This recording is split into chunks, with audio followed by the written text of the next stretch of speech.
Hey guys, Desolator Magic here, and I have got some ideas. Now, what if there was a petting zoo, but you replace... Oh, wait, no, this is my Magic channel. Okay, I've got slightly less ideas, but they're just as good. Since arena rotation is coming up, a lot of people are going to leave. I mean, I would ballpark it 5 to 15% of their active players are just going to say, screw it. Some will wait for other people to make, corrected net decks, and then they'll just build whatever they tell them to and run that.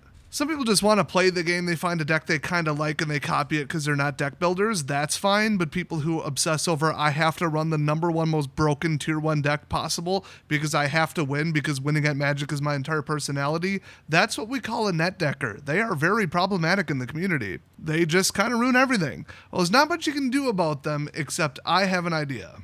In fact, it's so brilliant, I'm leaving it to last. So what's a couple things they could do to attract people back to Arena or keep them there? Well, number one, I've said it a couple times, unlimited free queue, all access free queue.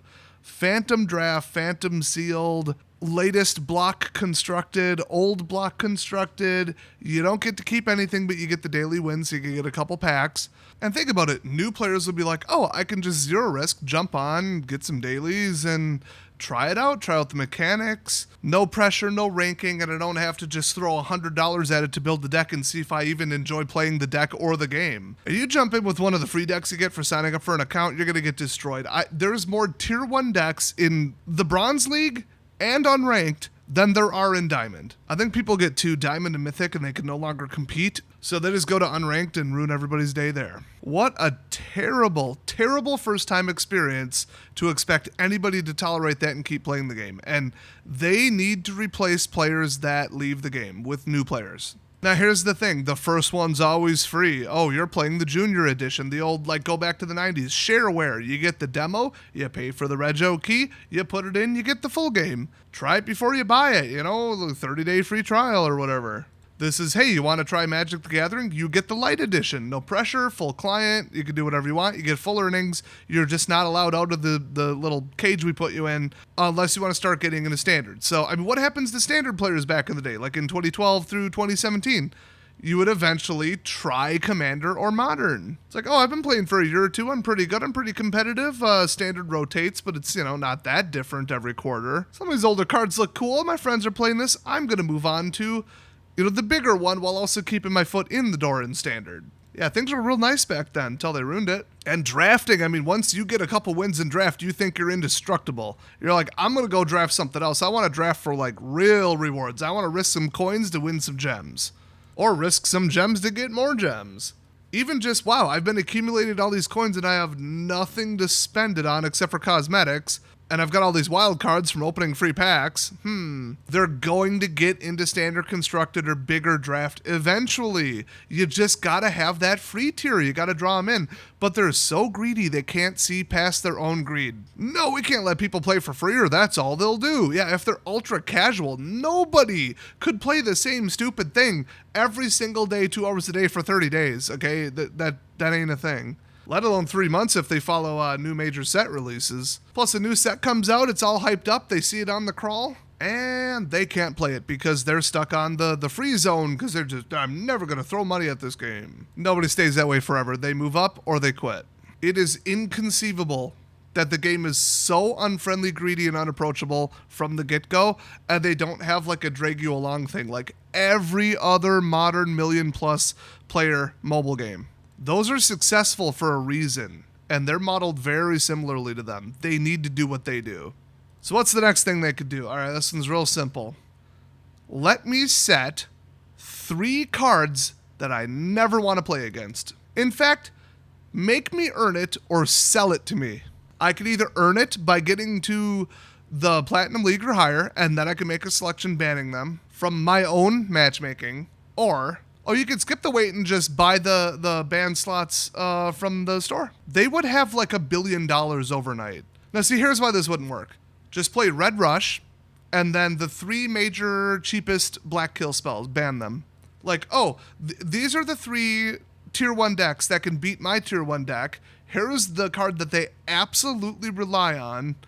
ban that, and ban that. So I will never play up against the only 3 decks that can beat me. Now I'm just going to absolutely dominate. Plus, you could have everybody just like banning a card to the point where the person can't even play the deck, which would be fine. That'd be fine. Nobody wants to play against your stupid Haughty Jin deck. Well, welcome to how it would be in reality, too, in person, with humans.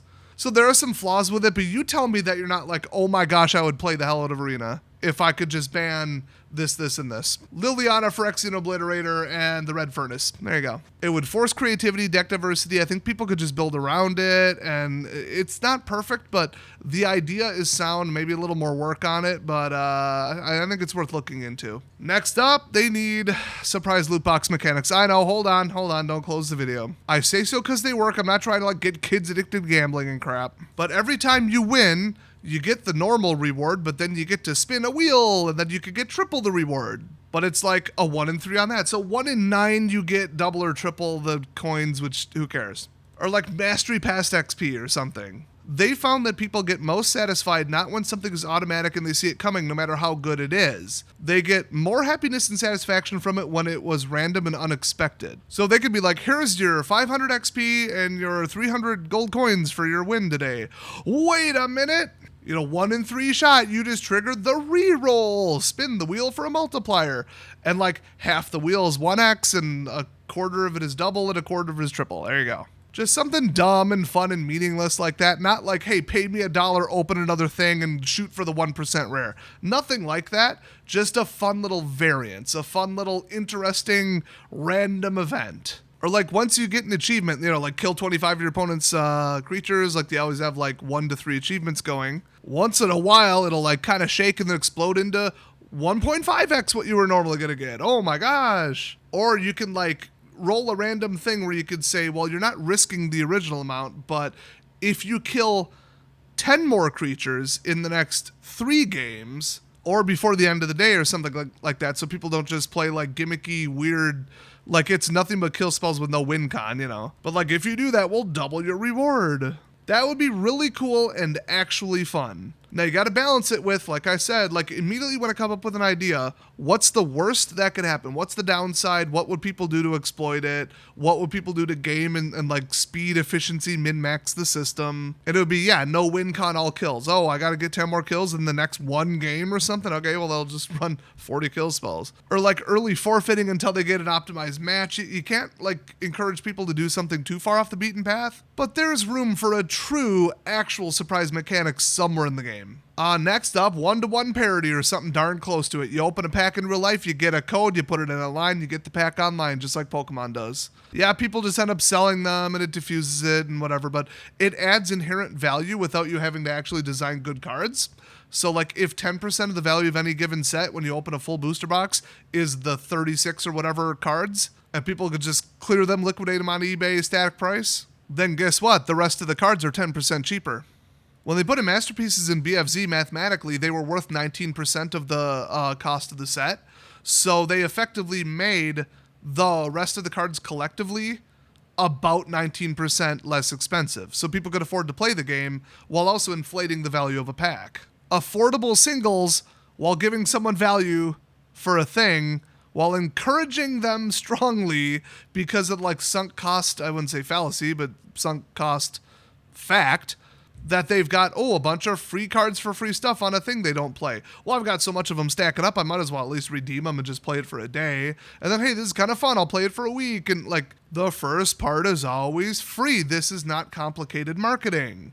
WOTC is just too brain dead and too cowardly to try something like this. They got to add some kind of ridiculous mode like arch enemy solitaire against Sparky with like a little dumb mini storyline thing where like he keeps getting stronger and comes back with a stronger deck, and then if you can like survive the gauntlet or all 5 wins without losing or something, then just some little single player or whatever, so that people once again have something to test out a new deck. They have reason to build an interesting deck and burn their wild cards, just saying. And then not verse players, because if you get fed up with what other people are playing and you don't want to play anymore, then guess what you're not going to do?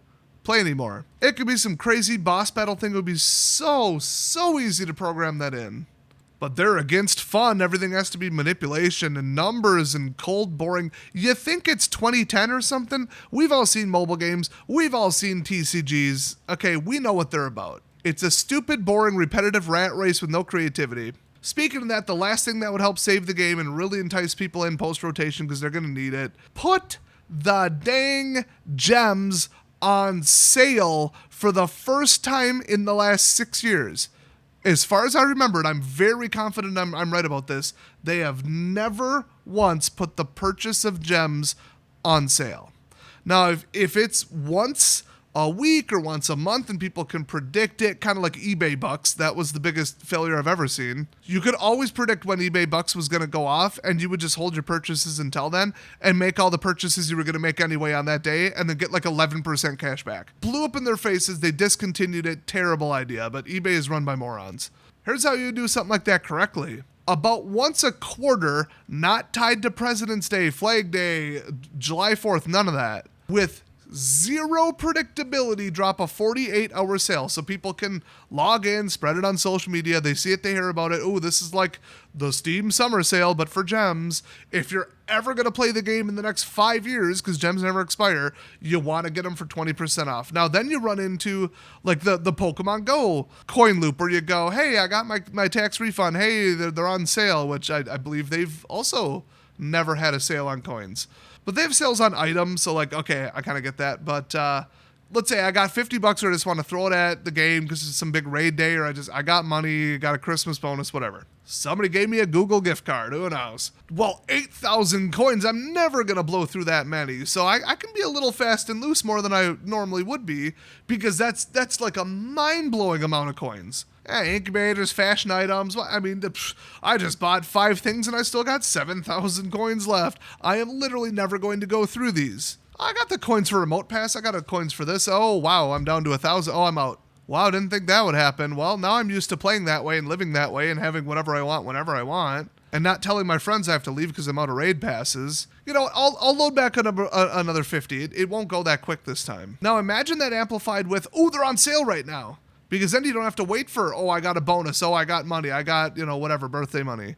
You could just go 10, 20% off and people will be like, $100 gems, go. I'm going to spend $100 in the next whatever.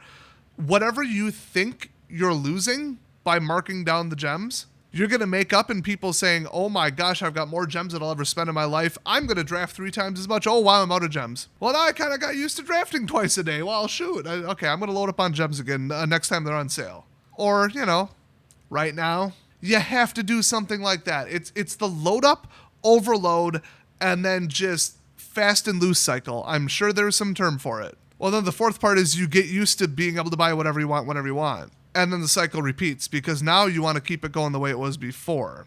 These are all like manipulation things, but you tell me that wouldn't make it succeed. So, I mean, they're not that shady. Like, there's all kinds of really messed up stuff, like rig the games, rig stuff even harder, always let people win the first couple each day. Really messed up stuff like that. Like, I could start recommending stuff that would be full dark pattern. This is on the surface, at least.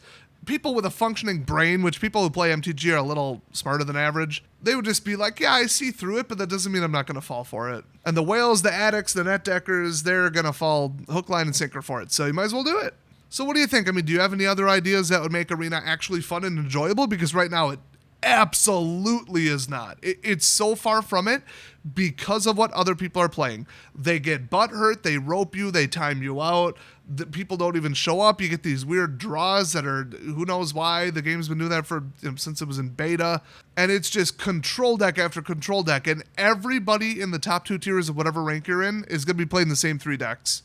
And then the matchmaking is based on what deck you're playing. Then there's all the riggage, and if you're playing a fast low CMC deck, you will not be able to go first more than about 25% of the time. It's hard locked in the code, it would appear. They are actively making the experience worse. They gotta offset it with something fun, entertaining, enjoyable, seemingly fair. All these like use it or lose it tactics, like get it now, FOMO, fear of missing out. There's all these marketing things they could be doing in the game, and then mix it with like actually fun, interesting stuff that'll bring people in. And then the first one's always free. They've never embraced that. That is so stupid. They do have starter packs and stuff that you can buy like at LGS's, but they're kind of throwing them in the dumpster and pretending they never showed up because they don't want to say, here's this thing that heavily tells you to go on Arena and gives you a bunch of free crap. Feel free to also play paper here because you're just made of money. You can afford to do both. Nah, dude. So, hey, let me know what you think of all these wonderful ideas, and I'll see you guys next time.